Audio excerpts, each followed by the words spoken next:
Hello, everyone. I'm Dr. Marty Ross, and this is another one of our conversations with Marty Ross, MD, tonight.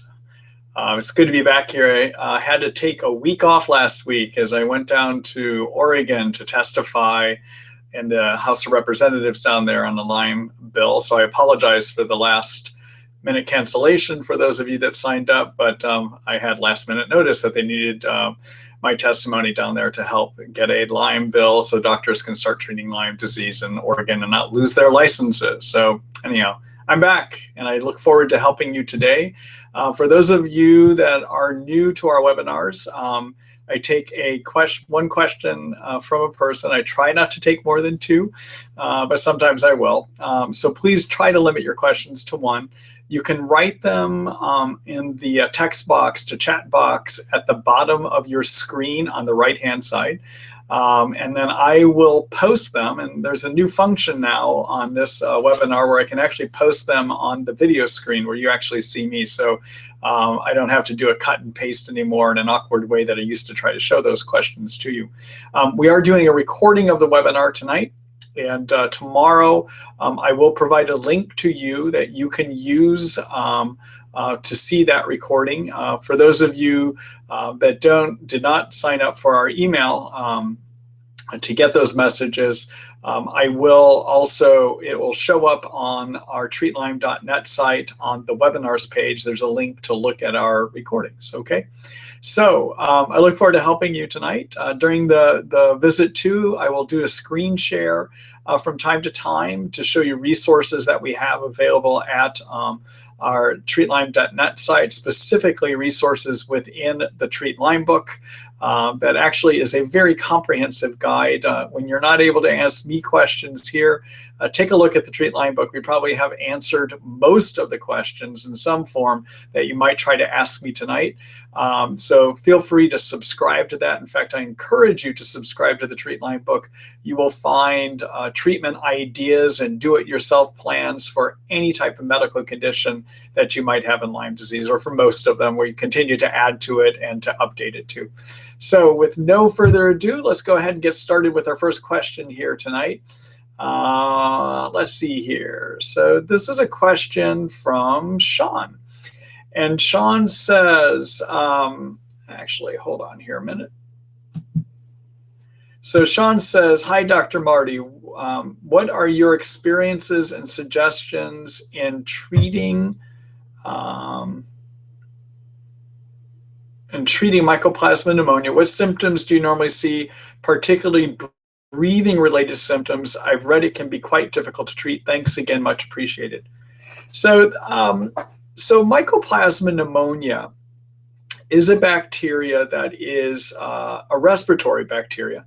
It's actually quite common even in healthy people. I want to say that again. Mycoplasma pneumonia is actually quite common in even healthy people. If we look at studies that have been done, if we pull healthy people off the street, probably around up to 10% of those people will have a mycoplasma infection in them and not be causing them problems, which probably means in most people that are healthy, our immune systems are able to keep it under control, okay? Now, if we pull fatigued people off the street, and that means people that have fatigue either from Lyme disease, chronic fatigue syndrome, any type of fatiguing disorder, we will find Mycoplasma pneumoniae along with a few other infections that live in healthy people too, up to about 40 to 50% of the time, all right? So we do think Mycoplasma pneumoniae can be an infection that becomes active when there is a medical condition causing immune suppression. Well, in Lyme disease, that would be Lyme, okay? So my approach to dealing with a person that has Mycoplasma pneumoniae is, first of all, I don't test for it at the beginning of a treatment. I know a number of my colleagues do, but I think it's pointless because the treatment actually is to go after the Lyme germ and to fix abnormalities created by the Lyme germ so that the immune system will start working better and put mycoplasma back under control, all right? So what are the symptoms of mycoplasma? Well, fatigue is a big one. It can give you some cognitive dysfunctions. In other words, it can give you symptoms that look very familiar, very similar to what Lyme symptoms are. So I would not say there are specific symptoms that one person would have that would definitely say it's Mycoplasma pneumonia. All right, so so that's part of your to answer part of your question there. All right, now what do I do for it? Well, first of all, I follow the basic treatment steps in our treatment protocol called the Successful Treatment Recipe. And those basic steps are steps that you should take throughout a Lyme germ treatment for any reason, because those basic steps help your immune system work better. They help correct fatigue. I mean, they handle a whole host of problems created by Lyme. I'm going to show you those steps of the Successful Treatment Recipe in a minute, okay? So do everything it takes to boost your immune system by following some basic guidelines, all right? Now, if the other thing you should be aware is the antibiotics that we use to treat the Lyme infection. Those antibiotics that we use to treat the form of Lyme that lives inside of your cells called intracellular Lyme. And again, for Lyme, there's actually 3 forms. There's another form called a spirochete. That's the corkscrew-looking thing that many of you have seen on the internet. There's also another form, which is a microscopic cyst form, and then there's the intracellular form, okay? But the antibiotics that we use to treat intracellular Lyme, which are the tetracyclines like doxycycline, minocycline, and the macrolides like Biaxin and Zithromax, also rifampin that we sometimes use to treat the cyst form of Lyme, and intracellular Lyme, that can help as well too. Flagyl, tinidazole, those can help as well too. Those are antibiotics that we use not only to treat Lyme, but they get at Mycoplasma, okay? So in my treatment approach, I usually never do anything that targets Mycoplasma. And in fact, I think it's a red herring. I think my colleagues focus too much on it. The best we can do in terms of seeing if you have Mycoplasma is we look to see if you have an antibody reaction. And we usually are measuring something called IgG antibodies. Once you get those antibodies, they will remain even after the infection is gone. So I think many of my colleagues are treating something that is really not there, okay? And again, the way you deal with it is boost the immune system and get Lyme under control. Plus, the antibiotics we're using to treat Lyme are going to take care of it anyhow. So, having said all that, let me do a quick screen share here because I need to show you what you do to boost your immune system, okay? So let's see here. Bear with me here a minute as I get this set up. Okay, so here we are. This is the Treat Lyme book, okay? And down here, you're going to see, I'm over on the left-hand side. You can see me scrolling over what I'm calling our Lyme guidelines, okay? And these Lyme guidelines are called the Successful Treatment Recipe, all right? So you can take a look here, but the basic steps that you want to do to boost your immune system are to follow the steps here in the Successful Treatment Recipe. And here you can see right at the top, we say one of the reasons to do this is to boost your immune system, okay? So the first step that you want to do is get sleep. We give you ideas on how to do that. You want to get anywhere from 7 to 9 hours of sleep a night. That restores the immune system. It also lowers inflammation chemicals made in Lyme called cytokines, okay? All right, number 2, lower cytokines. Well, one way to lower cytokines is get 7 to 9 hours of sleep. The other way to lower cytokines is to take the herb curcumin, which is a derivative of turmeric, the Indian seasoning turmeric, okay? So what are cytokines? Well, cytokines are both good and bad. They're inflammation chemicals made by white blood cells when they try to get rid of germs. And on the good side, they turn white blood cells on to work better. They draw them to where the infection is, and they help more to be created. That's all great. But in Lyme, unfortunately, the immune system does not do a good job. It keeps trying harder and harder, and eventually it makes too many cytokines, okay? Too many cytokines give you all the symptoms of Lyme disease, all right? So they give you brain fog. They give you fatigue. They make your hormones not work correctly. They make you hurt. Basically, any symptom that we call a Lyme disease symptom is actually an excess cytokine symptom, okay? So we want to work to lower those cytokines by taking curcumin. In fact, this is a supplement you should use throughout your entire Lyme disease treatment, okay? All right, number 3, Be on something that helps your body deal with the stress of illness and gives you more energy. And for that, we like using something called ashwagandha. It's an Ayurvedic East Indian herb that has been shown to boost the immune system in studies. It also helps give better energy. You want to do 400 milligrams of that, 1 to 2 pills in the morning and 1 to 2 pills between 1 and 2 p.m. Number 4, figure out if you have hormone problems, and if you do, correct them. We tell you here how to correct them. To figure out if you have them, take a look at our symptoms down here. If you have enough symptoms of low adrenals or enough symptoms of low thyroid, correct those, okay? Number 5, be on a good multivitamin. And we like using vitamin powders by Thorne and Integrative Therapeutics. Because of FDA rules, we are not able to give you the names here, but I'll tell you what they are. The Thorne product we like to use is something called Metaclear. And the Integrative Therapeutics product we prefer is something called the Energy Infusion, okay? Number 6, get your yeast out. And if yeast reoccur in your treatment, get them out again, because too many yeast trigger cytokines. And in this part of our Treat Lyme recipe, we tell you the successful treatment recipe, we tell you how to figure out if you have yeast, okay? We tell you what to do to get rid of them. All right, part 7, deal with your Lyme infection, okay? So dealing with your Lyme infection helps your immune system work better as well too. So be sure to do these 7 steps at the beginning and throughout treatment, all right? Number 9, or part 8, is to do some basic detoxification steps. We lay them out here. Take a look at these also. If you follow these steps, your immune system is going to work better, and then you should be able to get your Mycoplasma back under control, all right? So I just wanted to show you that. Okay, now, tonight, during the webinar, I am going to be mentioning a number of supplements throughout. And I often get asked, well, where do you get these? And what are good products to get for these generics, okay? So I want to show you where you can get these real quick, and this will be the only time I show you tonight. So to do that, I'm going to do a quick screen share here. Okay, so this is our supplement site where our patients actually get their supplements. These are the same ones we recommend to our patients. It's called Marty Ross MD and Tara Brooke ND supplements. I would encourage you to take a look at what we have hand-picked here, because what we have tried to do is to pick supplements that are for sure have the most effective ingredients. Number 1, okay? Not all supplements really have in them what they say they have in them, but the products we have searched out do, all right? Number 2, we've tried to find ones that have the lowest chance of allergies and toxins because they don't include harmful artificial fillers, all right? Now, the reason that, so this is at www.treatlyme.com, okay?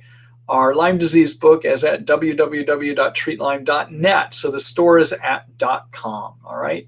Let me go back here.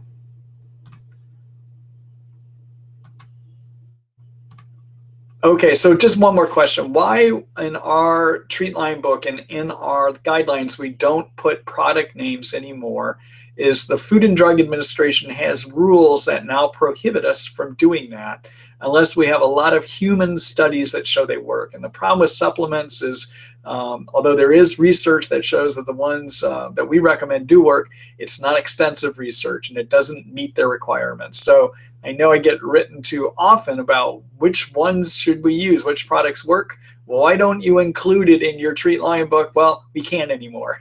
So anyhow, I hope that you can use what I just showed you to find the ones that you'd like to use, okay? All right, let's go on here. So Sean, thank you for that question. I appreciate that. Oh, let's see here. Okay, next question is from Francine. Hello, Francine. Let's see. I am waiting for my daughter. She was diagnosed with Lyme and will have some question. I would like to know if you think one should start out with prescription meds before going to natural healing. I'm a naturopath, and thank you for doing this webinar. Okay, so Francine, so I think first of all, to treat Lyme, it is not just about poisoning the germs with prescription or herbal antimicrobials, okay?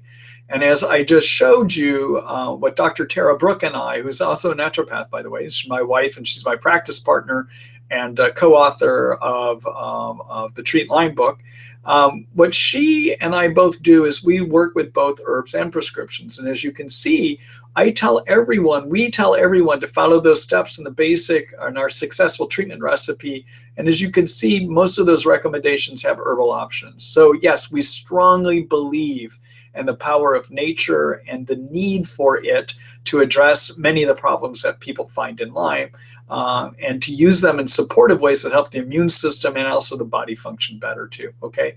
But in terms of killing Lyme and killing the co-infections, let me just talk briefly about that. All right, so first of all, I will show you resources that you can look at in a minute regarding some of these comments I'm going to make. But in terms of killing Lyme germs, prescription antibiotics will work around 85 to 90% in an oral form. And in my experience, they'll work about 90 to 95% of the time in an IV form, all right? Herbal antibiotics or herbal antimicrobials, there are a couple I like working with that work as well as the prescription orals based on my experience, and that's to use cat's claw. And we like using a product called Cemento for that. And then also to use something called a toba bark extract. And that's sold as a product called Banderol. When you use those two together, in my experience, they work about 85 to 90% of the time too. Now, I would not use them for acute Lyme because there's not enough of a track record to show do they work in an acute setting to prevent chronic Lyme. But for treating chronic Lyme, Lyme of a year or more, they work as well as any prescription combination. And I'll show you in a second where you can find information about that, okay? All right, now, when it comes to treating Babesia, the co-infection Babesia, there are herbal options and prescription options that are all pretty good. The prescription options tend to work about 80 to 85% of the time. The herbal options work about 75 to 80% of the time, and I'll show you an article about those here in just a second, okay?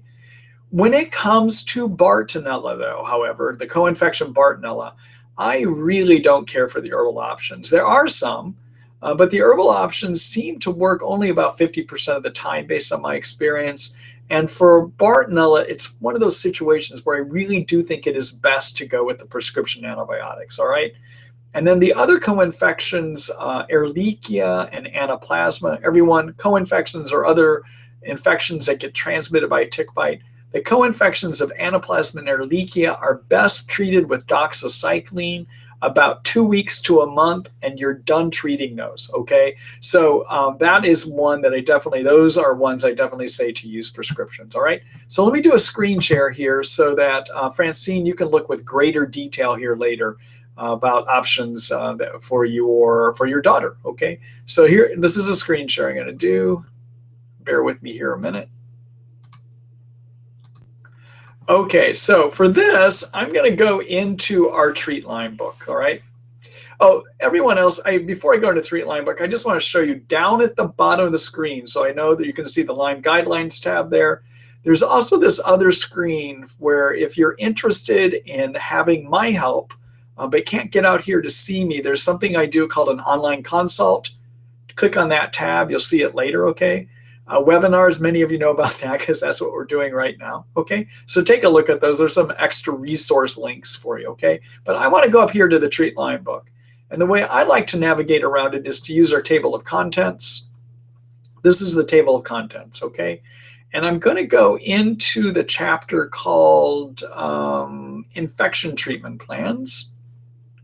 All right, and so you can see here we've come up with treatment plans for yeast, viruses, parasites, all right? But here's the one on Lyme, and I just want to walk you through it quickly. Believe me, I can't go through it in great detail, but we'll walk through it quickly here, okay?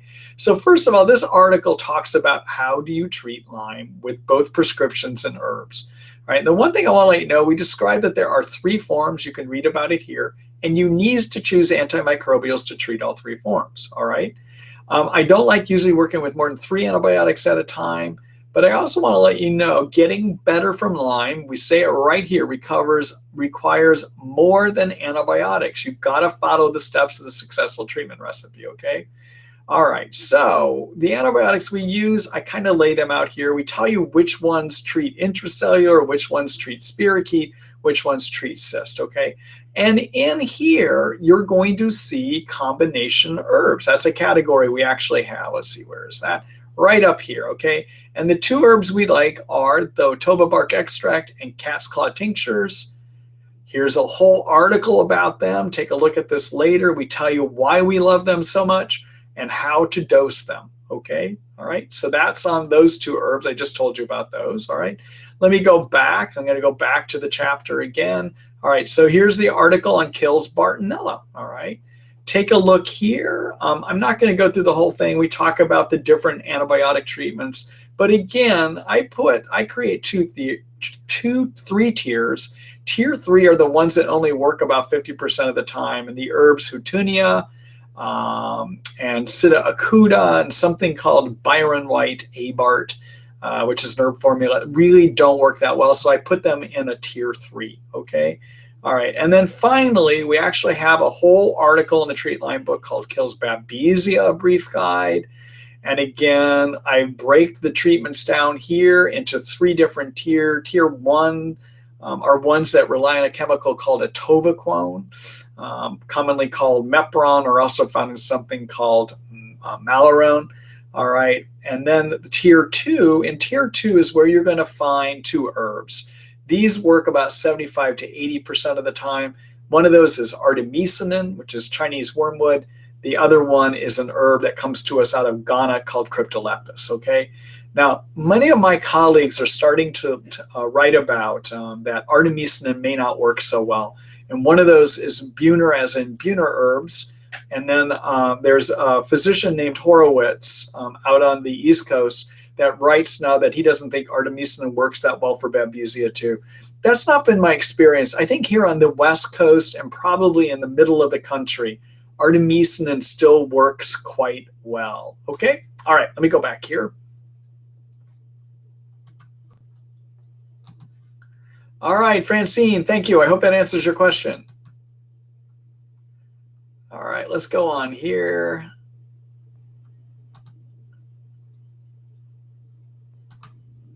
Okay, let's see. This next one is from Carol.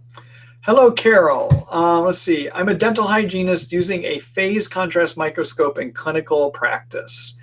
If the patient has spirochete in the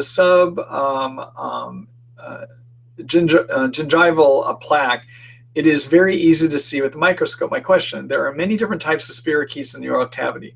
So how easy would it be to diagnose? And I think there was a second part of your question. Yep, here it is. Borrelia type spirochetes in the oral cavity. Okay, so Carol, so yes, Lyme can be found in the oral cavity. Is there a way to really distinguish under a microscope if it is Lyme versus other spirochetes? I'm not sure, because that's not my area of expertise. I do know that one of the dentists that I refer people here to in Seattle, a guy named Paul Rubin, for those of you that are in Washington State, he also does a great job removing heavy metals, amalgams, and not getting people toxic from doing so. So his name is Paul Rubin. I know he sees these under the microscope, but I have never had a conversation with him to see if he's able to distinguish one type of spirochete from another. Okay, so thank you for that question, Carol.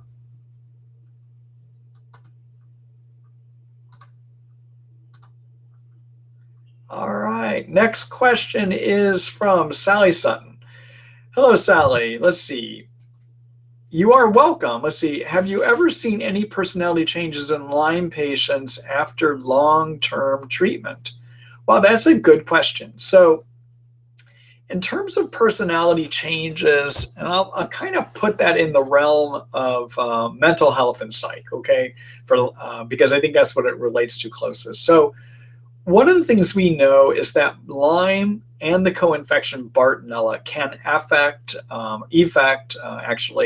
affect means mental health. So they can affect personality, depression, anxiety. Okay, so during active infection, when somebody especially has mental health problems, we think of Bartonella, but we also realize that Lyme can cause problems too.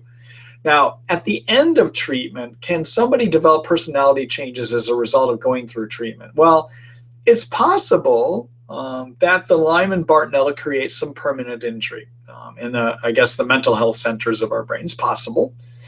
It's also possible that people can have personality changes because at the end of treatment, we never get rid of every germ. For Lyme, for instance, if a person has had it for a year or more, I don't think we get rid of every infection.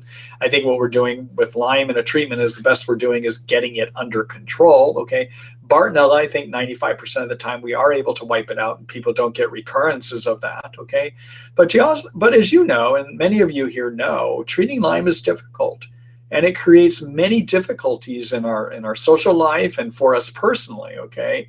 And maybe some of that does leave some permanent changes to our psyche and to our personality, in which case perhaps doing counseling can be useful. And another thing that can sometimes be useful for patients is to even do shamanic practice, where you can work with spirits, those from the spirit realm, to help affect changes. My partner, Dr. Tara Brooke, does quite a bit of that and actually prefers doing that with her patients during treatment. I do it on a very limited basis, but we use it in cases that a lot of things aren't working for, and sometimes can get some changes. Okay, so if you want to read more about shamanism, because I know that may seem a bit strange for many of you, it's a way of working with the spirit realms to affect changes. There is a place where Dr. Brooke and I have received training as one of the things we do. I want to be clear. It's a rare patient. I actually do shamanism in my practice. Actually, Dr. Brooke does it a little bit more in her practice, but we always offer herbs prescription options as well too. And we only go there if patients want to go there. But to read about shamanism, there's a group called shamanism.org. And you can take a look and see what this shamanism thing is that we use periodically with our patients here too.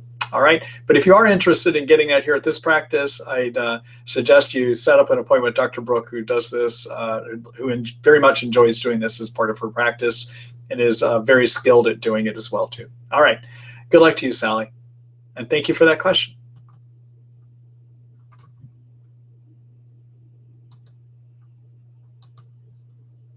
All right, next question is from Nikki. Let's see. I know there are limited studies on Lyme and pregnancy and have read your article. Are there any studies with Bartonella? Reading a lot of horror stories as of late online that say Bartonella transmission will happen regardless of antibiotics and that it happened to them and their babies. Okay, so everyone, what Nikki's referring to is that in Lyme disease, we do believe that the Lyme infection, Borrelia, can be transmitted during pregnancy. Not even we believe, there's evidence of it, okay? Now, in terms of the evidence, there are some research studies, and I think total maybe about 240, I'm remembering this off the top of my head, but as part of research, only about 240 individuals' pregnancies were looked at. And of those, I think it's about 25 or 26% showed a transmission during pregnancy. Okay, that's through studies that were designed in a research project. On the East Coast in the late 80s and early 90s, there was a pregnancy registry kept where women with Lyme were enrolled and information was collected about them. Now, they weren't designed, quote unquote, as research, okay, but information was gathered, all right? And what those studies showed is that about 50% of the time that a woman had Lyme and was not on antibiotics during treatment, that Lyme could be transmitted or was transmitted in utero, okay? All right, now, regrettably, your question is your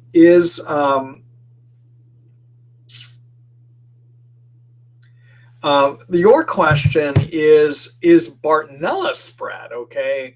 And to be honest with you, there is no research that I have been able to find that says it is. What I can tell you, though, is anecdotally, and this would be from other people that treat Lyme too, meaning what we hear and what we see is that it can be. I honestly don't know how frequently it is, okay? If I have concerns with my patients that are wanting to get pregnant, that they might have active Bartonella, I usually advise them to get it treated before getting pregnant. All right. And again, I think Bartonella treatment is effective if you use 2 antibiotics, not 1, but 2 antibiotics targeted to Bartonella, like I suggest in our article called Kills Bartonella. If you do a 2 prescription antibiotic approach, I think in 95% of people, we are able to wipe out Bartonella. Okay, so part of it is doing an effective treatment. But if you have concern during pregnancy, going into pregnancy, or after you got pregnant, that you might have Bartonella, then usually what I suggest is, as part of a Lyme prevention regimen, use the antibiotic Zithromax, which is one of the antibiotics you can use to treat Lyme transmission, prevent Lyme transmission, that is, because Zithromax also has some anti-Bartonella activity. Now, I wouldn't use it in an adult as the sole agent, but perhaps during pregnancy, it is enough to prevent that transmission, okay? So everyone, that's what I recommend. For those of you that are not familiar with some of the things I just said about pregnancy and want more information, I'm going to just do a quick screen share here.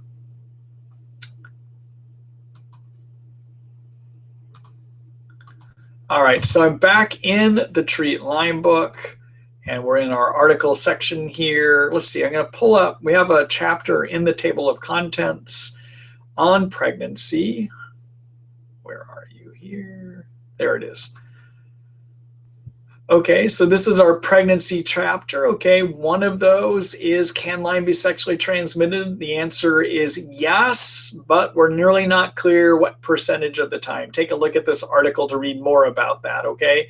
And even in that article, we talk about what to do if your partner tests positive for Lyme, or if you have Lyme, should you have your healthy partner tested? It's not a straightforward answer on that one. Should you use protection to not transmit it to your partner? It's not a straightforward answer on that one.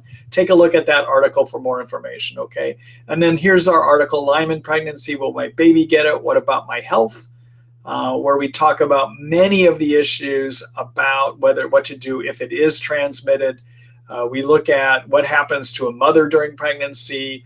In fact, most women do better with their own health during pregnancy. We talk about what to do with an infant or child whose mother had Lyme disease during pregnancy. We get through just a lot of things here. So if you have not yet prescribed for the Treat Lyme book, I encourage you to do so. This is just one of the many helpful articles, and even that other one about sexual transmission you can find in our Treat Lyme book too. All right, let me go back. All right, Nikki, I hope that answered your question for you. Thank you for that.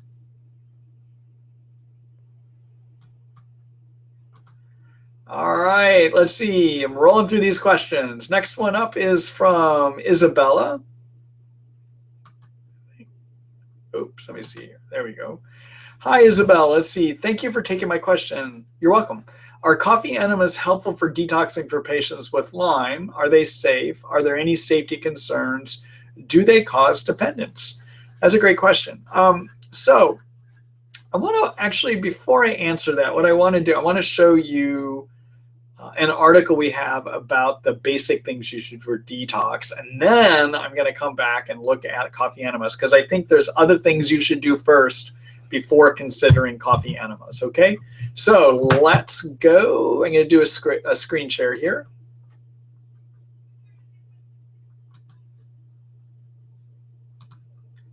All right, so here we are back in the Treat Lyme book again. We have a whole chapter on detoxification. Okay, this is that chapter. All right, and I would take a look first at this article called Lyme Detoxification 101, the basics, okay? All right, so first of all, part of detoxing is don't put toxins in, okay? So I usually suggest that people eat organic foods. Also watch the cleaners that you use. Don't breathe in toxins, okay? The next thing about detoxing is you have to support liver function and the ability for your intestines to move those toxins out, okay? So the liver is the organ in your body that detoxes fat-based chemicals.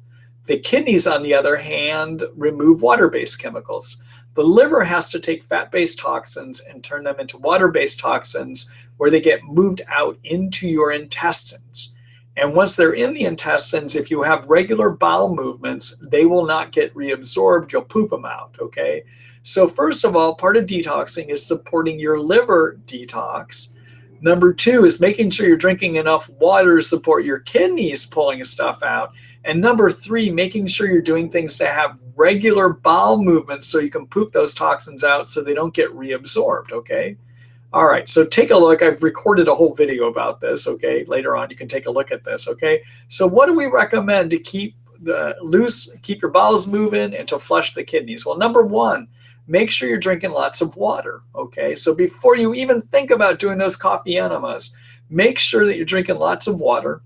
And an ideal amount is to drink 1/2 of your body weight in water, in ounces of water. So if you weigh 150 pounds, half of that is 75. So drink 75 ounces of water a day. Now that's a lot, okay? But that's going to keep your kidneys working well.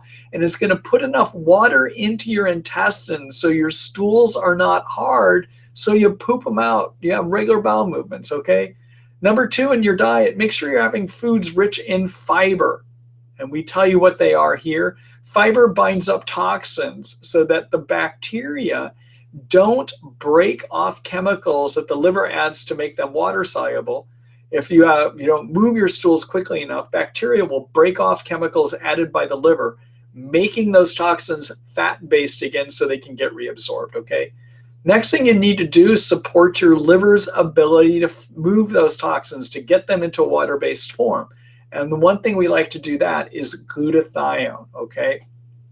And we talk about down here about ways to make glutathione, all right? The other thing that we like, so here's the recommended supplements that we do. Number one, support detox using a good multivitamin. Be on liposomal glutathione, 500 milligrams, 1 or 2 times a day. The product we like for that is something called Trifortify Orange by Research Nutritionals. You can find it at our store. If you can't tolerate that, you can use the building blocks, which is this alpha lipoic acid and the N-acetylcysteine, okay? And make sure you're having plenty of water. Make sure you're eating lots of fiber, okay? All right, now let me go back here.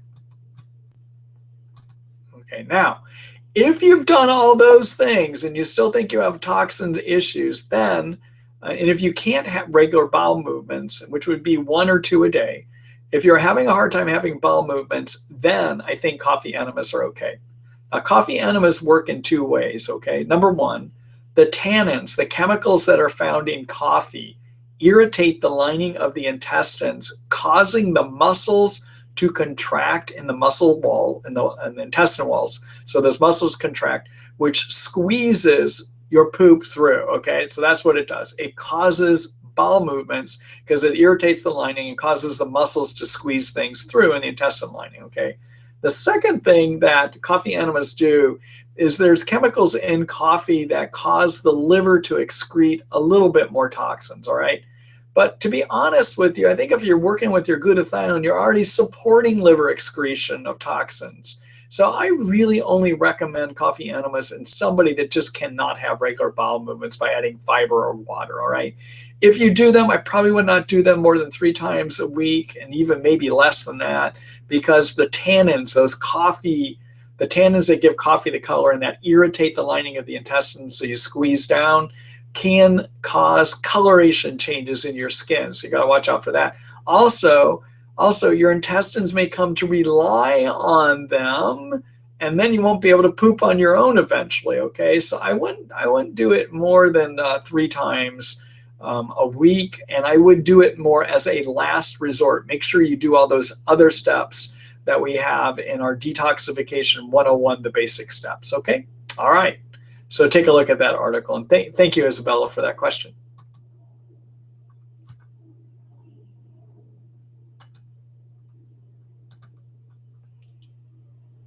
All right, everyone, just bear with me here for a minute.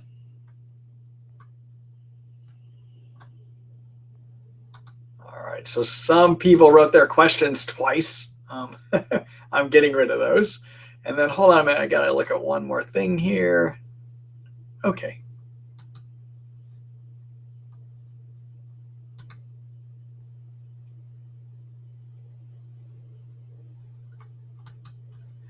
Okay, see, next question is from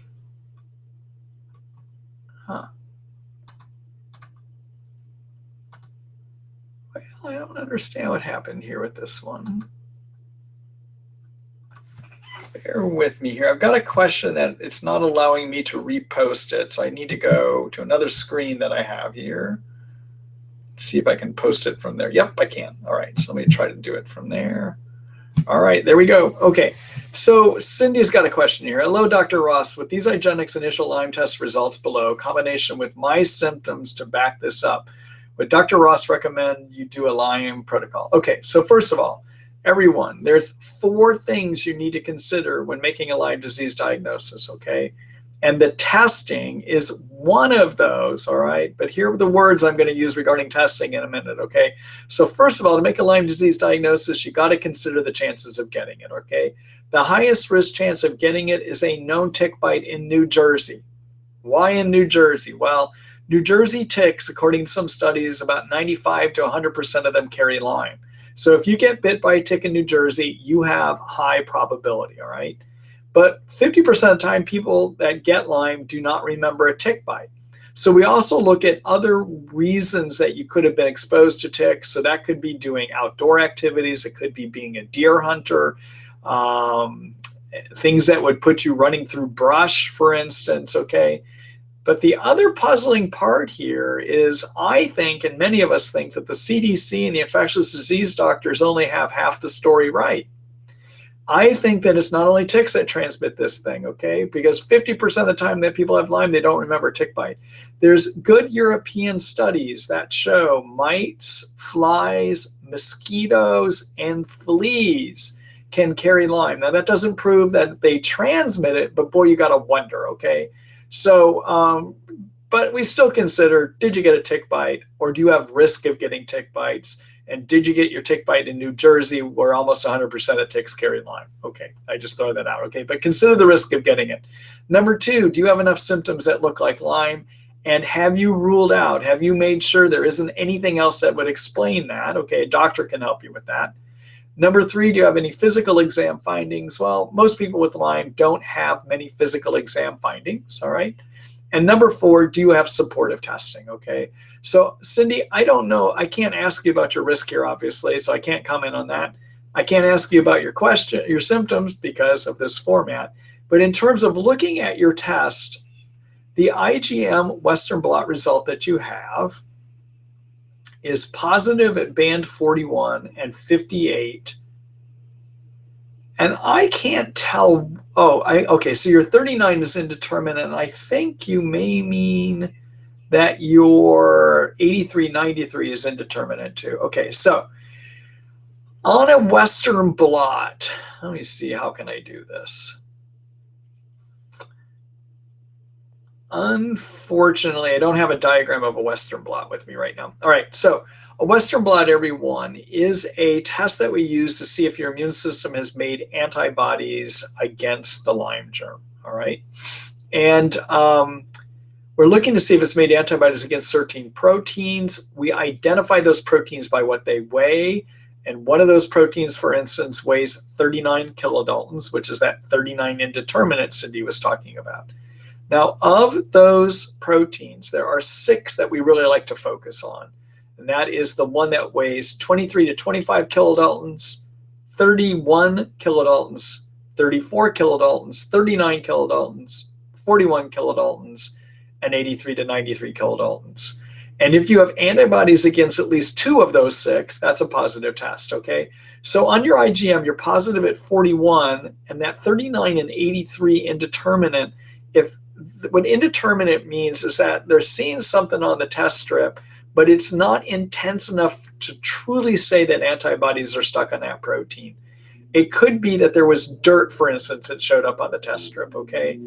But given that you've got indeterminates at 83, 93, if that's what's happening here, and I can't quite tell from the way you wrote your question, and an indeterminate at 39, that's kind of odd. You would have dirt showing up 2 of the important proteins. So we might say your IGeneX IgM is weakly positive, okay? And your IgG, indeterminate 39, positive at 41, we might say that's weakly positive as well. I wouldn't say it's fully positive. So it could support a Lyme diagnosis, okay? So what I would say is you might have Lyme. I just can't tell because I don't get to ask you enough questions here about whether you got risk or what exactly your symptoms are. Okay? All right. So anyhow, Cindy, if you actually want more help with that, I'd be glad to help you look at it. Take a look again at our one-to-one consult, which I think would be a better way for me to really dive into this and help you answer that. Let me do a quick screen share here and just want to show you that real quick. Actually, there's two things I'm going to show you on a screen share. Okay, so the first one is we have in our table of contents, we have an article about how to diagnose. Where are you? How to diagnose, okay? And in here, you're going to find the article that we have. It's a 15-minute video about how to diagnose Lyme disease. And this is from a previous webinar I had showing people how to do this. It's a little bit more extensive than what I just said to you. You might want to take a look at this later, okay? And again, this is within the Treat Lyme book in the How to Diagnose chapter, all right? And then one more thing, take a look again at our online consult tab here, which is what we call the one-to-one medical consult service. Through this service, I can visit with you by phone or on the internet via video Skype. There are some restrictions in this though, and that is because because I don't get to examine you. My medical board that controls whether I have a license or not will not let me prescribe for you or order tests.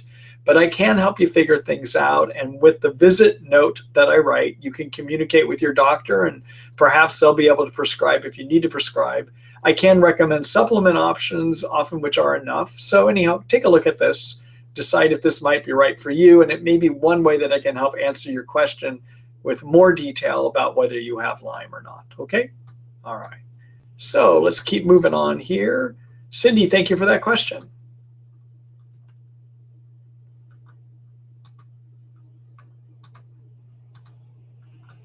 All right, next question is from Kate.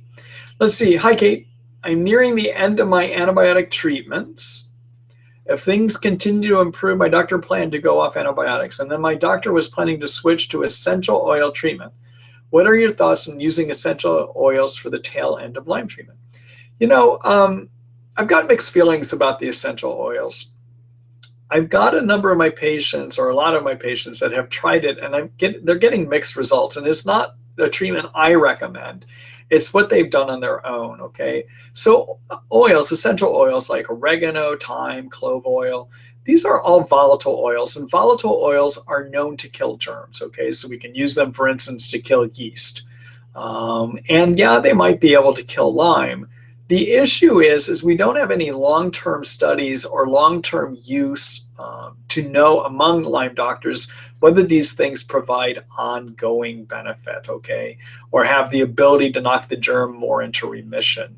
And in fact, I see enough treatment failures from people using the essential oils that I'm very cautious about them. Now, if you're going to do it at the end of treatment, nearing the end of treatment, may be a time to try it. And if you're wrong, you're going to find out because your symptoms are going to start coming back. But then you can get back on the antibiotics. But if you truly don't want to use antibiotics, switch over to the herbs, the Banderol Cemento that I mentioned earlier, which is cat's claw toba bark extract. They work 85 to 90% of the time and can be a really great way of wrapping up a treatment, okay?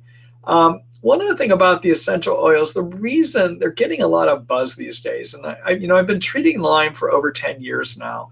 And as we treat this illness, there are the treatments and the IT treatments of the year or of the 2 years, okay? So IT treatments mean those are ones that are getting a lot of attention. And essential oils seem to be the IT treatment of this year. And they're getting a lot of good press. Part of that is one of the companies, doTERRA, has done a great job with its quasi-pyramid marketing scheme. So there's a lot of people out there writing about it. And they've come up with protocols that I don't think have been adequately tested. And I think these protocols tend to be more derived from people that mean well, but I don't think they're well trained in being physicians and really know what works, okay?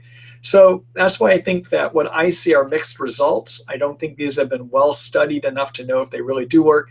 And I wouldn't use it as something that I would go with right away. I know people are going for it because it means they don't have to use antibiotics. And I really get the desire not to do that in this illness. But, this is an illness, unfortunately, that you do have to use germ killers, whether they're the herbs or prescriptions, and maybe these oils. I'm just not sold on them as of yet. Okay. All right. Thanks for that question, Kate.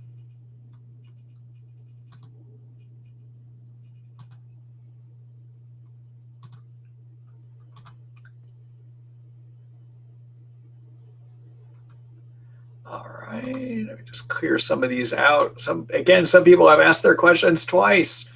Just because you ask it twice doesn't mean I stand a better chance of answering it. Just to let you know. All right. Next question. Let's see. This one is from Broadus.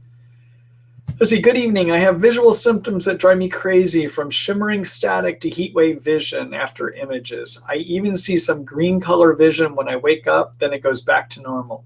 Is there anything I can do to relieve this while on treatment? So, Broadus, I'm not. So what I would say is Lyme itself is known to give you a lot of these visual symptoms that you're having, okay? And possibly Bartonella. It's hard to say for sure, but I will see these symptoms sometimes in people that have Lyme, even without Bartonella. In terms of what can you do for them, boy, I don't know, because I haven't found anything that is 100% successful other than treat the Lyme germs and treat Bartonella if they're there. However, when I do treat for Lyme and Bartonella, when I have these symptoms, the things I would recommend are things that do nerve repair. So one of those is to use glutathione, and the other one is to use something called NT factor, all right? So let me talk about that. So glutathione, everyone, you heard me mention earlier tonight, is a chemical used by the liver to detox. Glutathione is actually made in every one of our cells, and it's used by every cell to detox itself too, okay, number one. But it also repairs cell injury from the outside. Glutathione also has some other benefits, in that it's an antioxidant that lowers oxidizing agents that trigger cytokines. So we use it to lower cytokines too, and we use it to detox, okay? So it can be used, though, to do cell repair. So number one, you would want to repair your nerves that are injured, that are giving you these symptoms, by using glutathione to do repair inside the nerve, all right? The other thing you want to do is to repair the outer covering, the cell membrane of nerves. And the way we can do that is to give the phospholipid fats that make up those nerve membranes. Those are fats called phosphatidylcholine, phosphatidylserine, and they're found in a product called NT factor, which is a mix of those phospholipids. Those phospholipids also repair damaged energy factories called mitochondria found in your nerve cells and throughout our body. And I like to use the NT factor to do that repair. You would do 2 pills of it 3 times a day for 2 months, and then you decrease it to 1 pill 3 times a day.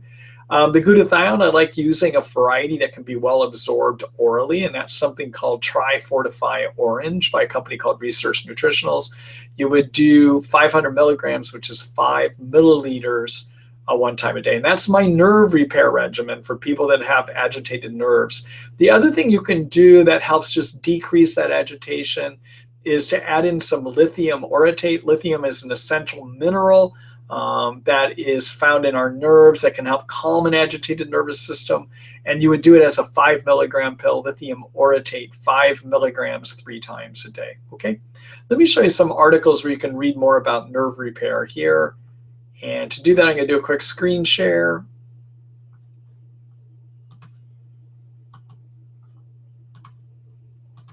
Okay, so I'm going back into the Treat Lyme book here. This is our table of contents again. So there's a chapter in our book called Brain and Nerves, all right? And there's one that talks about nerve repair. And then there's another one called My Brain Isn't Working, I Think, What Can I Do? Read either one of these. They're going to talk about glutathione. They're going to talk about, let's click on this one. So my brain isn't working. I think, what can I do? Describes the various things you can do. Okay, the lithium is here, glutathione. The other thing I should have mentioned is decrease inflammation caused by those inflammation cytokines. And to do that, I like working with curcumin. I had mentioned that earlier as part of our successful treatment recipe. Be on the lithium, be on the glutathione, and here's information about your NT factor too, okay? So take a look here. And then one other thing I want to show you, again, if you're looking at where to find these various products we recommend, even if we recommend generics, okay? If we recommend a generic like curcumin, you can type it in here in the search box and you'll see which product we have for that. But if you also want to just look at the supplements we recommend by medical problems, there's a whole section we have on brain and nerves, okay? And in here, you're going to see that we have the Tri-Fortify Orange down here at the bottom. And we've got that NT factor in here as well too. Okay, so just wanted to show you that again. All right, let me go back here. So Bruce, thank you for that question. Let me move on here.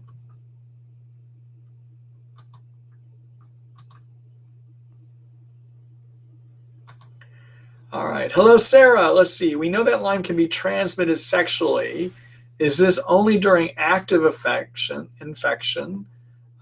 Or even after someone has been successfully treated and is healthy again? I'm wondering if someone's sick Lyme should assume they could pass it on to a future partner always and forever.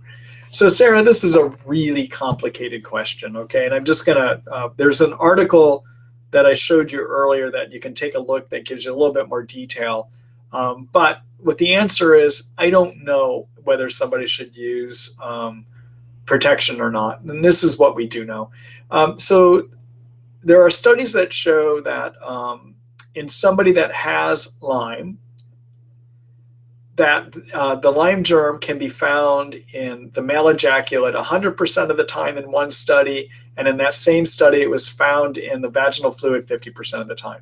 There was a second study done looking at the same thing, which found that it was found 50% of the time in the male ejaculate and 100% of the time in vaginal fluid. Okay, so we know it can get in the fluids. Now, those studies did not distinguish whether somebody had active Lyme or was in Lyme remission. Okay, there's the word I said, remission, because if you've had Lyme for a year or more, I don't believe you ever get rid of every germ. So theoretically, you could still be getting it in the fluids, but we just don't know because I haven't seen the studies done that show that for sure or not. There was a more recent study that was done by a colleague of mine named Raphael Stricker, where Stricker was quoted as saying that we should be more worried about what's going on in our bedroom than out in the forest. And I think that is absolutely ridiculous. And I think Dr. Stricker has done a disservice actually with those kind of comments. So Dr. Stricker did a study that was actually very poorly designed, where they looked at 13 people. And in his study, they looked to see, of those 13 people, could it be found in the fluids, okay? And they did find, just like the previous studies that I talked about, that it was found in the fluids. Then they looked to see, of those people in the study that were sexual partners, of which there were 6 people, 3 couples, they looked to see, do both have the same strains of the germ? And the answer is yeah. In 3 of those those 3 couples, both partners had the same strain. So Dr. Stricker took that to indicate that Lyme is definitely sexually transmitted, okay? Now here's the problem with this study. We don't know when the last ejaculation was of the male into the vaginal fluid. So even though these were found in the vaginal fluid and they were the same strain, there were no controls designed in that study that was published, because it wasn't put in the published report, about whether they had excluded the males from ejaculating in the female for a month or longer. Nor do we know how long a Lyme germ actually lives in vaginal fluid. We just don't know. Those studies haven't been done. So I don't know what Dr. Stricker was measuring in his study, nor does he adequately address it in his paper. So that's why I call it a horrible study. Now, do those of us that treat Lyme see couples where they both have Lyme? Yeah. And but I'm not sure if it's 100% sexually transmitted, 15% transmitted, 20% transmitted. To be honest, we don't know. What I would say, though, is it is sexually transmitted. Now, do we know if it's more easily transmitted in somebody that has active infection versus non-active infection? No, we just don't know. Those studies haven't been done. Now, I will throw out one other thing that I tell my patients, though, and this is what gets controversial. I'm not sure you need to use condoms, okay? And here's why. I believe that the majority of people that get Lyme infection, whether it's through a tick bite, mosquito bite, or sexual transmission, actually have the ability to keep that germ under control. And even if you have a sexual partner that you have and you want to have them tested and they come back positive for Lyme and they have no symptoms, I would say in those people, we don't even treat because their immune systems are keeping it under control. Okay. Now, I know that's all very controversial, what I'm saying here. To read more why I'm saying that and for a greater deal of rationale, take a look again at the article we have on Lyme and sexual transmission. Let me go ahead. I'm going to do a screen share just so you can see that again here real quick so you can look at it later. When you subscribe to the Treat Lyme book to read it, or if you already are subscribed to the Treat Lyme book. Let me see here. Okay, so again, as I mentioned earlier, we probably in the Treat Lyme book have answers to most of the questions you might have about Lyme disease, okay? So I encourage those of you that have not subscribed, take a look at it. You might not even have to wait to these webinars to hear responses to your questions. So let's see here. We're going to go to the table of contents. There is a chapter we have on transmission. Okay, and there's an article here, for instance, on how else could you get Lyme. And here we talk about it being perhaps mosquitoes and other vectors, okay? And then there's this article on can Lyme be sexually transmitted? Yes. And in here I go through the science that we do know. There's a whole video that we have here on this one. Should I have my healthy sexual partner tested for Lyme disease? And I say not necessarily.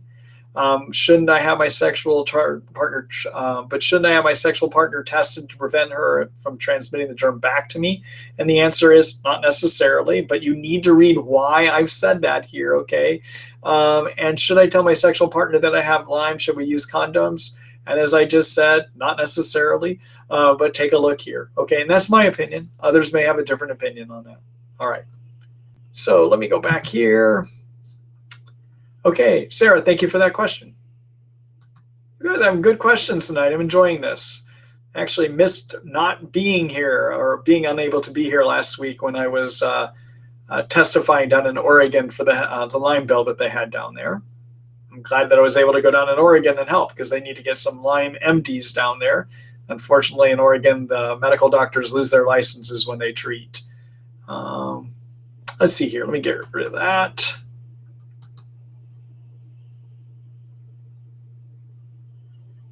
And let me get rid of that. Again, I'm removing some people that have asked their questions twice. Jane said, thank you for testifying. You're welcome, Jane. All right, let's see. This is actually a real question from Jane. All right, so Jane says, does Alinia kill bacteria? So Alinia, everyone, is an anti-parasite medicine. It was designed to treat parasites. If you read our article, for instance, on kills parasites, it is my favorite anti-parasite medicine to use for intestinal parasites, okay? The way that it works, though, is it's very useful at treating what are known as anaerobic bacteria. And it, in theory, should be able to work on anything that is anaerobic. Those are bacteria that don't require oxygen to grow. And guess what? Lyme is an anaerobic bacteria, all right? So Lyme should work on, or Alinia should be able to treat Lyme. So at times, when I have a person blocked in treatment, I will try Alinia.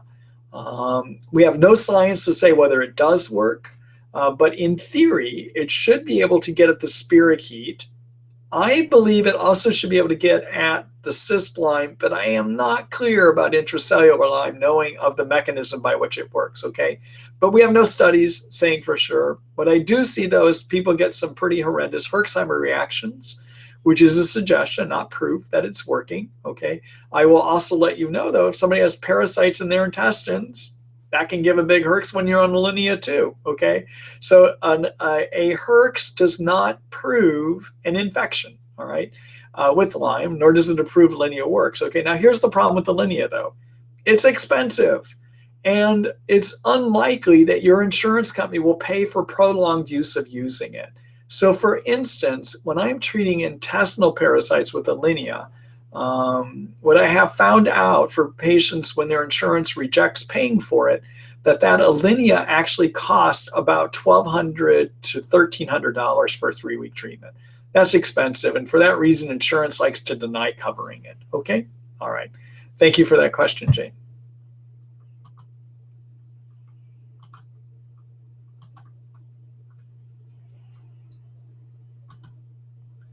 Hello, Debbie. Let's see. My daughter started on an antibiotic regimen of IV ceftriaxone and oral tinidazole 2 months ago.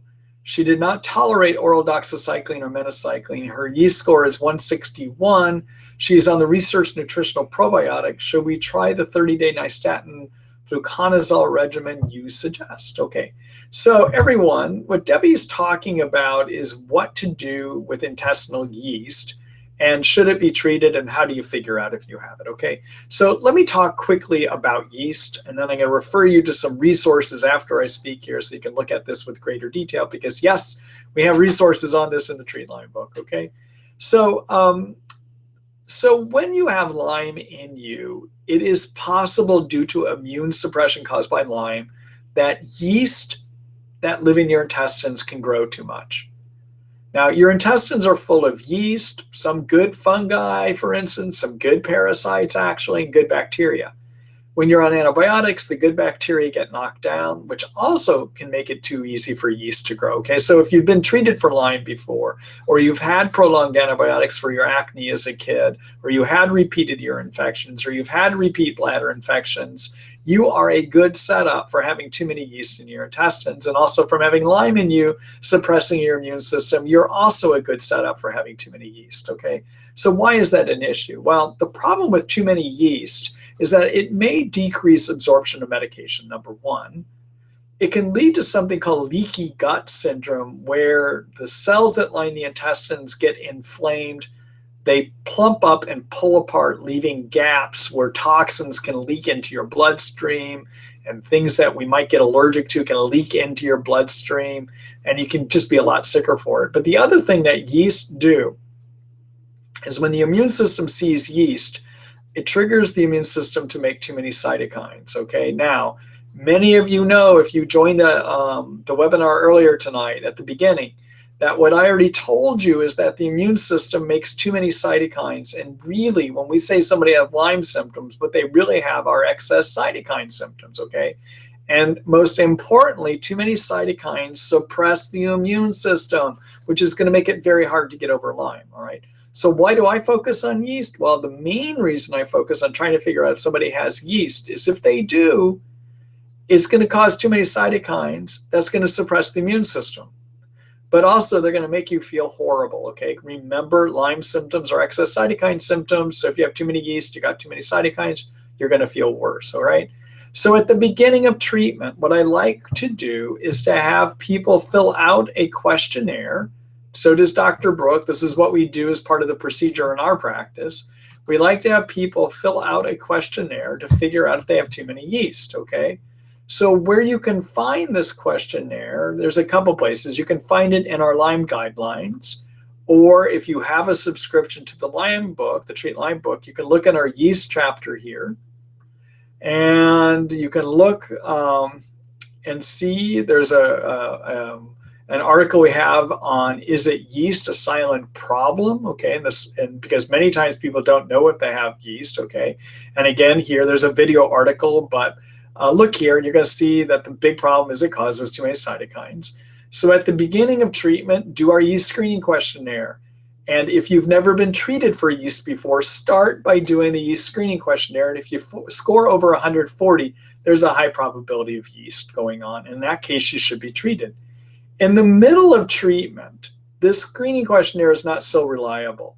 In which case, you're going to look to see if you have these other symptoms, which are sugar cravings, doing worse after you have sugar, increased intestinal gasiness, bloating, vaginal itching or discharge, rectal itching, worsened skin rashes or acne. This is a very strange one, actually. Skin gets worse when you have too many yeast. And in fact, if you're being treated, suddenly you've got acne or eczema that goes out of control, think intestinal yeast, okay? You can also have difficulty swallowing because yeast line your food pipe, makes it hurts to swallow, and you can get white patches in your mouth, all right? Now, look at my note up here. I want to be clear about one thing here.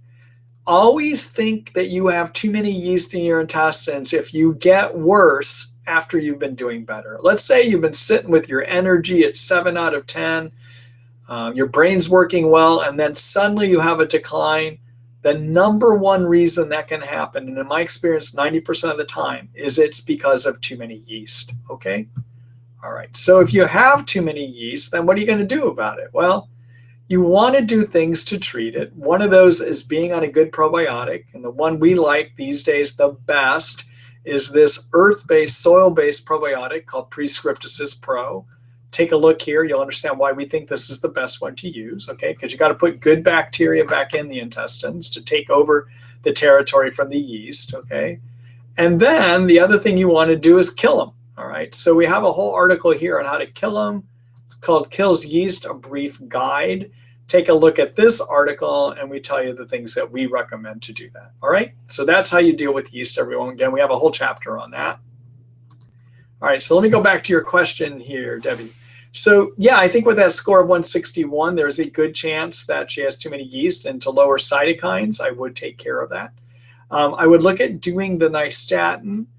Your problem though is I don't like using fluconazole at the same time as tinidazole because they're in the same family and they both have a high or they both have a chance of inflaming the liver.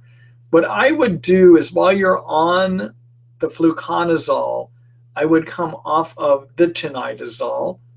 Fluconazole may have the ability to get at cysts to some degree too. And to strengthen that ability to get at the microscopic cyst form of Lyme, which is tinidazole was helping you with, I would also add in grapefruit seed extract, the herb grapefruit seed extract, 250 milligram pill, one pill 2 times a day, which is really quite a good anti-cyst agent for the Lyme germ too. All right. Thank you for that question, Debbie.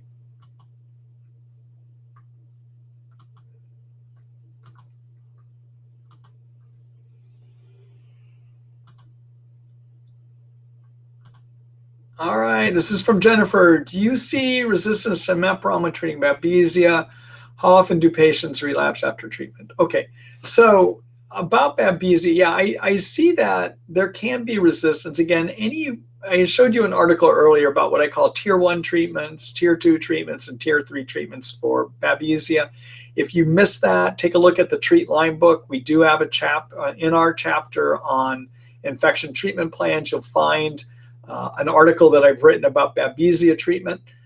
In that article, we talk about 3 different tiers of effectiveness. Tier 1 are those treatments that work about 80 to 85% of the time, which includes Mepron, okay? But as I just said, it doesn't work 15 to 20% of the time, all right? So take a look at the other options we have there. And in my experience, and I think the experience of Dr. Brooke, although I haven't talked directly with her about this, but just from some comments that we've made, I think that people can get over Babesia about 90, 95% of the time. There are 5% of people that can get into relapse even after treatment for Babesia, okay? All right, Jennifer, good luck to you. Thank you for that question.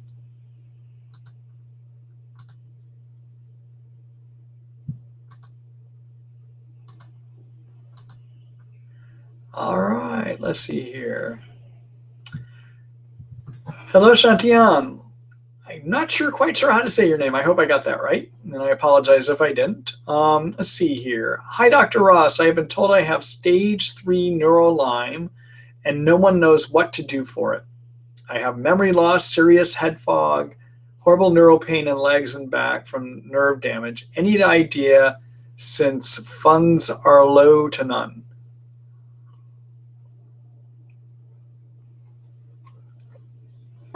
Shantian, you're in a tough situation here because number 1, you need to do some things to repair the nerves, and number 2, you need to treat the germs too.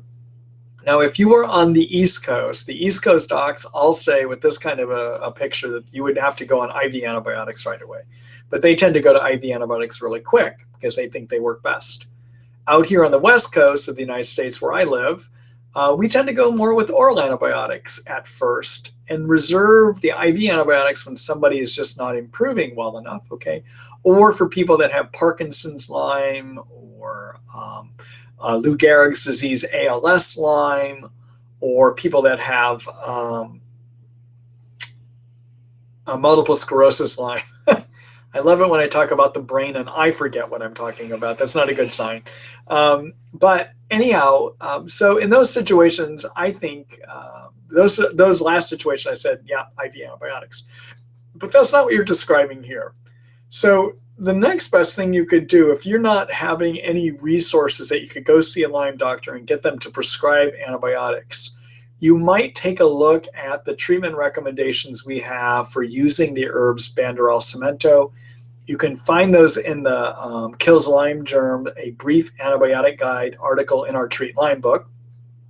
And look at the Banderol Cemento article information that we have there. And there's even an article about them too, okay? Now, I don't ordinarily like to go with Banderol Cemento when somebody has a lot of severe neurologic Lyme, because I know from experience there are certain antibiotics that I do know get into the brain really well. One of those is something called minocycline. There's another one called Biaxin. There's really high doses of amoxicillin. So there's different ways you can use some of the orals to for sure get into the brain. But a next best option would be to do the Banderol Cemento, see if you get any benefit from it, okay? The other thing, there are herbs you can use to repair your brain. And I showed you earlier, if you're listening tonight, there's an article called My Brain Isn't Working, I Think, What Can I Do? Take a look back at that article. You're going to see the herbs we recommend to do brain repair or nerve repair, which is glutathione, curcumin, NT factor, and perhaps lithium, okay? Those are some essential things I think you should do. Now, these are all supplements, but if you were to use them, you may get benefits. Ideally, though, I think it would be good if you could find at least some doctor to prescribe antibiotics for you. If you need help designing that plan, take a look at our online consult. I'd be glad to make recommendations, more solid recommendations for you that you can then possibly take into your doctor and see if they would prescribe for you. All right? All right. Thanks for that question, Jean-Tian. Good luck to you.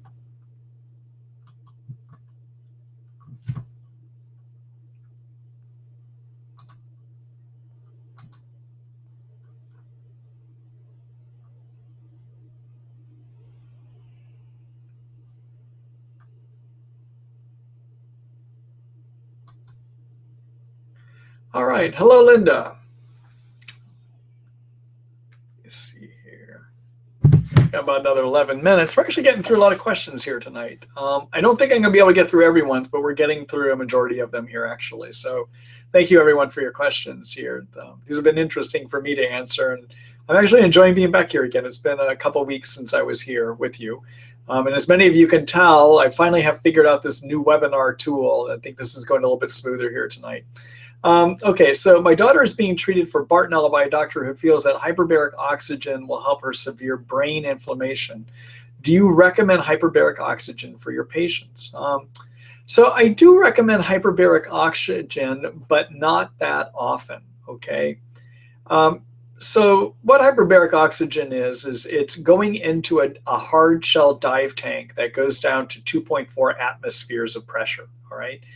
And what happens with that pressure is it can help force antibiotics into tissues where they have a hard time getting in there. And coupled with oxygen, it can help repair brain injury, okay? We recognize that the brain has something called plasticity, where it has the ability to heal. And it appears if you give a lot of oxygen to the brain, forced into the brain with pressure, that the brain can repair itself regardless of whether you're using antibiotics or not, okay? Now, in terms of whether it works often, I've got mixed feelings about it. And to do it, you're going to have to do about 20 to 40 treatments, which can run about $5,000, $6,000, so it's not inexpensive. Now, the oxygen in the hyperbaric oxygen is an oxidizing agent that can kill Lyme, and that's why some people use it. When I first started treating Lyme about 10 years ago or so, hyperbaric oxygen was quite the rage as a way of effectively killing Lyme. And a lot of people went and did it. And a lot of people got nowhere with their germ treatment, okay? And in fact, there have been subsequent studies that show that probably it's not the best way to kill germs. On the other hand, though, if you're looking at it as a means of repairing damage, it is something to consider. But what I would do first is make sure you've had adequate treatments of your Lyme germ, that your Bartonella is out of the brain by looking at what your symptoms are, and then doing the basic brain repair steps that we say to use in the article I showed everyone earlier tonight, and that I referenced just a few minutes ago, called "My Brain Isn't Working, I Think, What Can I Do?" And I'm just going to, again, because I know you're the second person in the last two questions that I'm mentioning it to, I'm just going to go back and show it to you again, okay? So let me do a quick screen share here.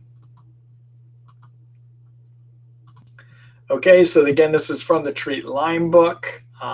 There's a whole chapter we have on brain and nerve repair, all right? And read this article called "My Brain Isn't Working, I Think, What Can I Do?" Basic supplements that you can take that I would do first before you start thinking about getting hyperbaric oxygen. We even talk about some basic detox steps you could work. And then I say hyperbaric oxygen here, okay? And that I kind of look at it as a later treatment, only if the supplements and the antimicrobials to treat your germs don't work, okay? All right. All right, let me go back here. Okay, Linda, thank you for that question.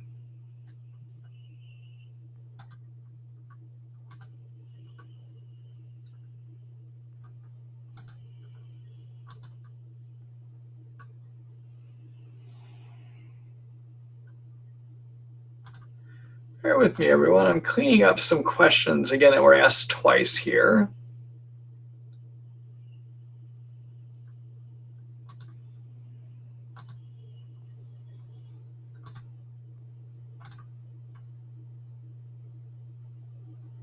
All right, here we go.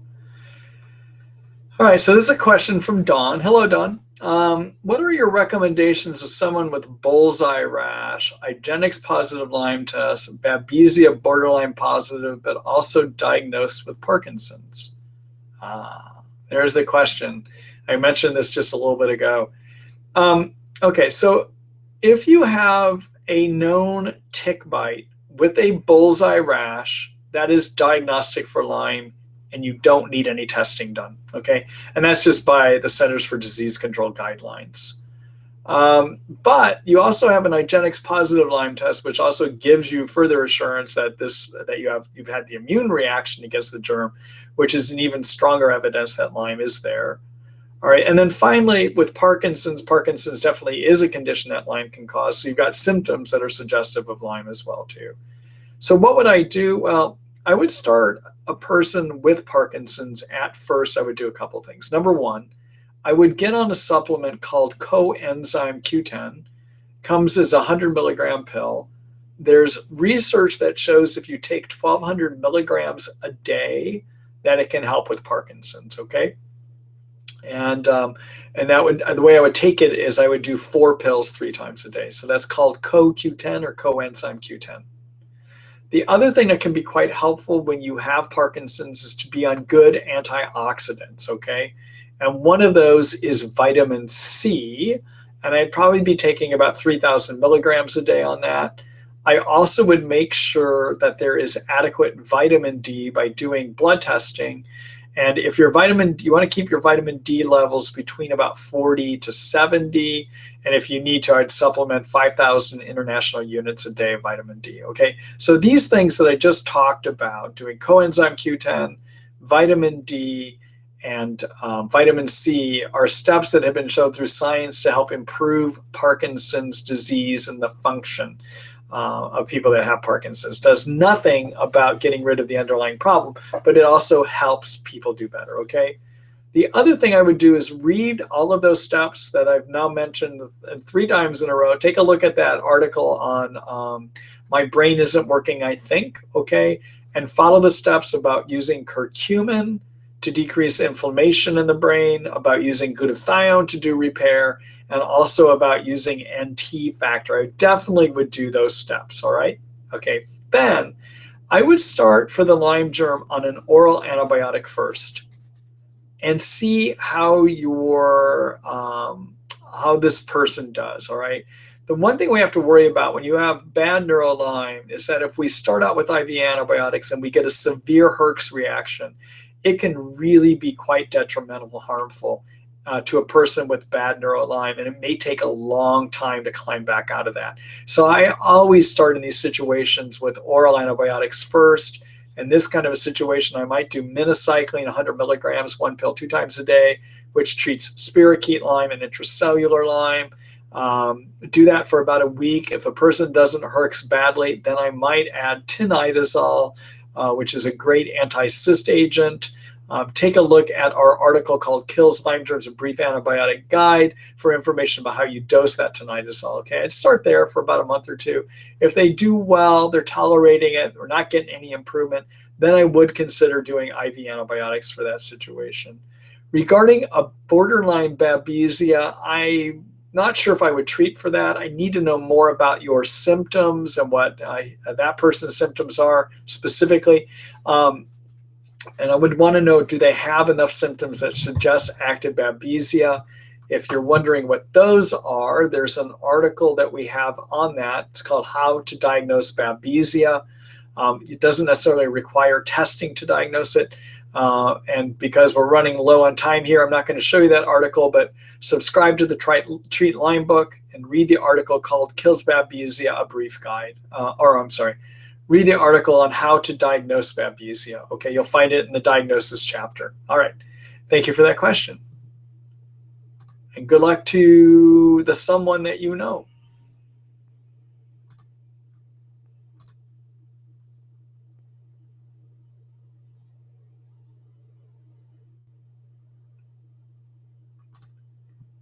All right.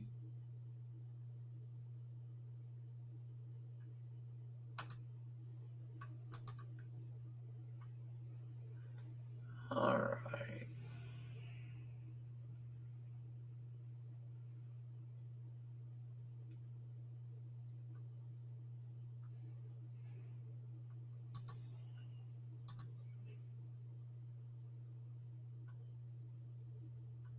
Let's see here. Okay, this is from Francine. Let's see, I learned I have Lyme and Babesia for 22 years. I was extremely ill 5 years ago, massive pain from neurologic symptoms, misdiagnosed with pseudotumor cerebri, severe mold in attic made Lyme worse. I fear herxing and am concerned about long-term antibiotics. Can I be treated naturally without much money? Oh, Francine, that's really complicated. First of all, I have questions about whether you've been adequately detoxed of mold toxins and would need to go into how to do that. If you have mold toxicity, there's about 25 to 30% of people that are not able to adequately remove mold toxins, and they just recirculate in you, and they can be quite harmful to neurologic tissues. And in fact, what I find out, even when people have a diagnosis of Lyme, if they have mold toxicity, sometimes if we just get those mold toxins out, what looks like Lyme disease goes away. Yes, I just said that, okay? So you would need more I need more information about how the mold toxins have been handled. I need to know more if they've been handled, exactly what your symptoms are, to give you the right advice here. This is very complex. This is one situation where I would encourage you to take a look at our online consult page and look into that. I'd be glad to help you look at this. We would require about a 1-hour consult. I mean, seriously, that's about the depth that we need to go into to figure out the best way for you here, okay? But if you want to look a little bit more about what I said about mold toxicity and issues related to that and how we figure out if you have it, and do a quick screen share here and show you that article. All right, so there is, for this one, I would look at the Detox chapter. And there's an article we have on biotoxin illness. I think we have one on there it is. Lyme and mold toxins, a Lyme bite. Okay, this has a video recording where we've talked about this. Let me make sure I've got something that's all the way up to date here.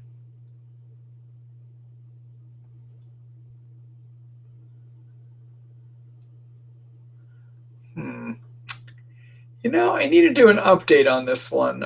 There is a better way to see if we have mold toxins that I have not written about here that I have to go in and fix. And that is to do a urine test called a mycotoxin test, which unfortunately runs about $700. That's the best way to see if you have too many toxins that are recirculating in you, or you could try to just remove them, an experiment of removing them with cholestyramine. But look more at this article. Again, I don't have quite the time to go into it right now. And this is found within the Treat Lyme book, and it's called Lyme and Mold Toxins, a Lyme Bite. Okay. All right. So let me go back here.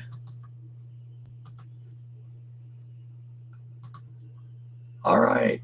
So I've had a good time meeting with everyone here tonight. It's time for us to wrap up this webinar. Here in a minute,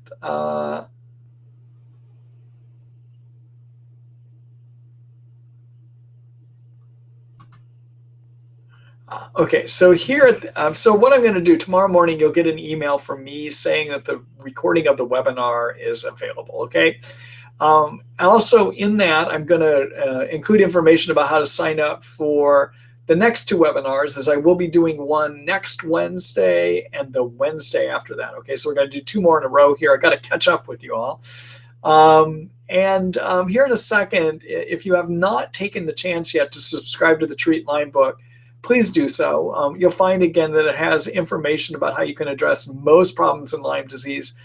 Many of those solutions are things you can do on your own. Again, it's a do-it-yourself guide that you can use on your own, or you can even bring fresh ideas into your physicians, okay? Many of the things we recommend are things that most prescription-based doctors are not aware of, and you can use them to boost your care, okay? The other thing, when you subscribe, you're helping to support the work that we're doing here so we can keep doing more updates. So as you can see, for instance, I have to go in and update that Lyme and mold toxin article right now because there is a new test we can do, which is a urine toxin test. And it takes time to go back and redo these things, okay? Plus there's more articles for us to put together for you as well too. So I appreciate your support, and I look forward to seeing everyone next week. And again, the video recording will come out to you tomorrow morning. We'll do that through an email. All right? Thanks, everyone. It's good visiting with you tonight. Have a good evening. You're going to be directed to our Treat Lyme book site here in just a second.